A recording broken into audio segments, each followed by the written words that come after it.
For mig der har det været fællesskab. Vores popularitet, den er eksploderet.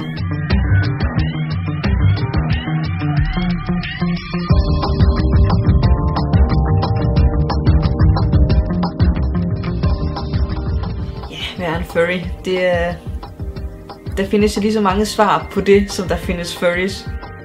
Altså, mange af os ville du jo ikke vide overhovedet havde den her interesse, jo mindre når vi vælger at vise den frem. Altså, det er jo, for mig er det jo en stor del af mit liv, men det er ikke noget, jeg sådan går og skilter med på den måde.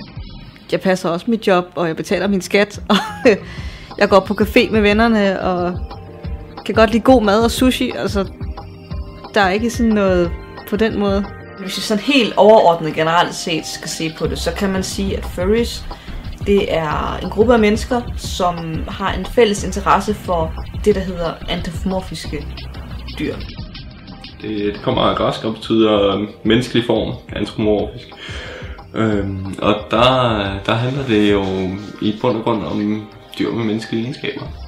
Så tænker man måske dyr med 2 ben, eller som går og taler og har et følelsesmønster som mennesker og agerer som mennesker i de fleste situationer. I starten af 2008, der trådte jeg officielt ind i fandommen. Det tog noget tid, før jeg egentlig fandt ud af, at jeg selv var at jeg kunne se mig selv som en del af kulturen. Der er noget fedt ved det sociale aspekt af fandommen. Du når ikke ud i, at folk de bliver at de bliver gale på hinanden, fordi de har forskellige tilgang til sådan noget som religion eller samfund. Der er nogen, der er kristne, der er nogen, der er muslimer, der er nogen, der er ateister. Helt siden jeg var barn, altså så længe tilbage jeg kan huske, har jeg altid haft en interesse for dyr. Jeg opdagede den officielle fandom tilbage i 2006. Noget af det første, jeg opdagede, dengang jeg søgte på furries, det var jo de her fursuits. Og jeg blev fuldstændig forelsket. Altså jeg synes, det var det sejeste og det mest nuttede, jeg nogensinde i mit liv har set, og det bliver jeg simpelthen bare nødt til at vide noget mere om. Det er jo så herinde magien den foregår. Der står for eksempel en hovedbase her, som er sådan et fursuit, det ligesom starter ud, før det bliver til et egentligt fursuit.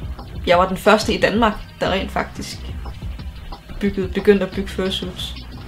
I 2008 købte jeg mit første kostume selv, og jeg blev så fascineret af det, at jeg tænkte, det bliver jeg simpelthen nødt til at prøve.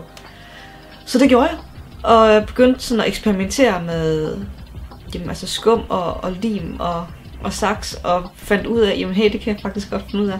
Alt det her, alle de her kasser her, det er pels. Der er for mange 1000 kroner.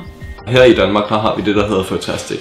Det er en lille convention, hvor der kommer op mod 50 deltagere om året. Forskellige folk, de bestemmer sig for, hey, lad os tage ud og suite for eksempel, eller lad os mødes. Jeg vil skyde på, at der kommer nok en 10 suiters i morgen ned til bakken, hvor det er planlagt, at vi skal tage vores suits på og gå en tur for at vise dem frem og underholde folk. Altså, jeg forventer, at det bliver en rigtig fed dag et eller andet sted, fordi vi har ikke været ude sådan rigtigt i et godt stykke tid. I og med til lørdag, så betyder det også, at der er en del, fordi så jeg har været godt i et godt stykke tid nu. Så det glæder jeg mig til. Vi mødes på Klampenborg station klokken 12, tror jeg det var. Og så sutter vi nok op, tager vores kostymer på. Der er måske nogen, der allerede har taget det på hjemmefra. Det er lidt forskelligt.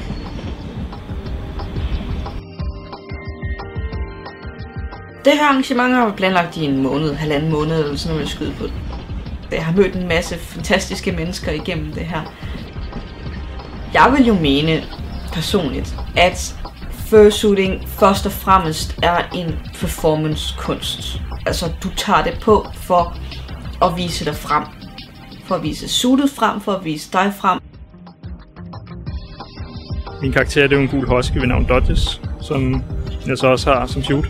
Jeg forventer, at vi kommer til at sprede nogle smil og noget glæde, og give folk en anderledes oplevelse. Så går vi i samlet flok ned til bakken, og undervejs så bliver der nok taget en masse billeder. Det er meget spontant, jamen, nu har vi lyst til at gøre det her, og finde ud af, jamen, er der interesse for det, og så bliver det ellers planlagt derefter. Og typisk så går der måske en måneds tid i planlægningen, og så kører det derfra. Der er mange, der tror, at du er ikke en rigtig furry, hvis du ikke har et kostume. Selvfølgelig, fursuitsene, det er jo nok det mest visuelle udadtil billede, vi har af furries. Det er jo det, man ser, men det skønner sig om omkring 20% af den samlede fandom ejer måske et kostume. Der er nogle stykker, der ligesom sørger for os, når vi er ude, som også er furries, men som ikke er klædt ud. Handlers har forskellige opgaver, når vi er ude. Der for det første sørger for, at vi ikke træder i et eller andet, som vi ikke lige har lyst til at træde i, eller at vi ikke kommer til skade, og at gøre opmærksom på vores omgivelser, hvis der er noget, vi ikke har ingen jordisk chance for at registrere. Det er også handlerne, der dirigerer flokken, fordi de har bedre overblik over, hvor folk de er henne af.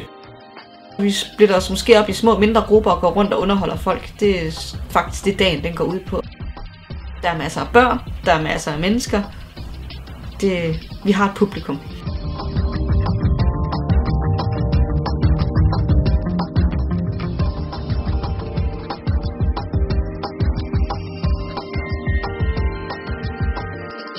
Selvom det danske furry community egentlig er begyndt helt tilbage i 90'erne,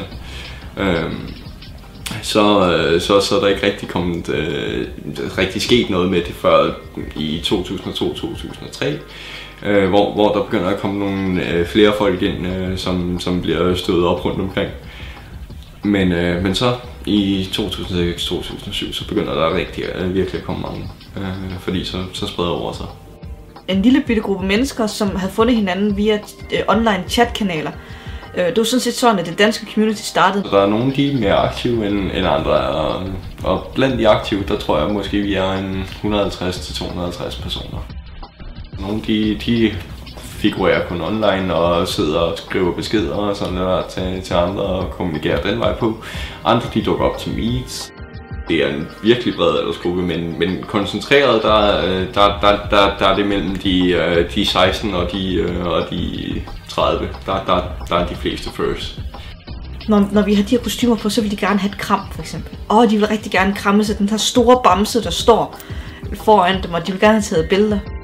Men langt de fleste tager rigtig positivt imod det, og vi lige til at komme hen, få et kram, eller hvad de nu lige har lyst til, eller tage et billede af hvad der foregår, ikke? Fordi det er jo en sjov situation at stå i lige pludselig som tilskuer.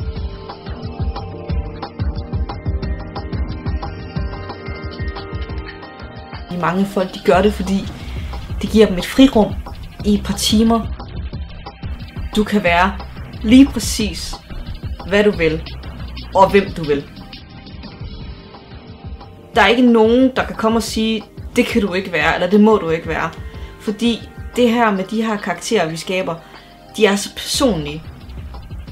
Og det er jo, så der er ikke nogen, der kan komme og sige, at det du føler, eller det du tænker, det er forkert. Du oplever ikke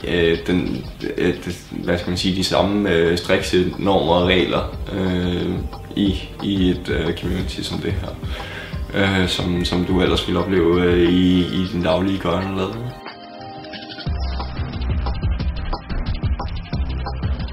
Typisk så bliver der jo ikke talt, mens man har kostume på. Der er nogen, der gør det, andre gør det ikke. Men som udgangspunkt, så bliver det ikke talt, fordi det er lidt mærkeligt at stå foran noget, der er statisk i at få sig at se på, og så lige pludselig så hører man en stemme. Det er en underlig situation for den, der står overfor. Så er det bedre, at man bruger kropssproget. Kropssproget kan også sige rigtig meget. Du kan få kostymer, der sådan, de koster omkring 2500, helt op til nogle gange 30.000 kroner for de hyperrealistiske med lys i øjnene og mekaniske dele. Men langt de fleste fursuits, de ligger i dag omkring 15.000 til 20.000 kroner. Herinde, der er hul hele vejen ind igennem her. Så det vil sige, hvis jeg tvinger det her nok op, så kan jeg faktisk godt få en flaske vand herind. Der er rigtig mange, der tager lange sugerør med, typisk. Hvis man lige tager væv ned, så kan man faktisk stå og drikke direkte af flasken. Altså fandommen i sig selv, den er jo kreativ, synes jeg. Altså, den består af så mange fantastiske kreative mennesker. Der er jo alle mulige former for kunstnere. Vi har musikere, vi har fursuit-bildere, vi har folk, som er performers, skuespillere, folk, der tegner, folk, der maler, både digitalt og traditionelt, folk, der laver skulpturer, smykker. Jeg er ikke specielt kreativ. Jeg har skrevet meget undervejs, men det er også der. Man behøver sikkert være kunstner for at være en del af det. Jeg vil anbefale, at man går ind på DKFurs-forumet og skriver sig op. Det er en god portal. Vi har også et par Facebook-grupper faktisk. Det hedder Danske Furries. Det er et meget åbent og et meget velkommende community. Den der magiske følelse af, at man kan gøre andre mennesker glade. Det er det mest fantastiske.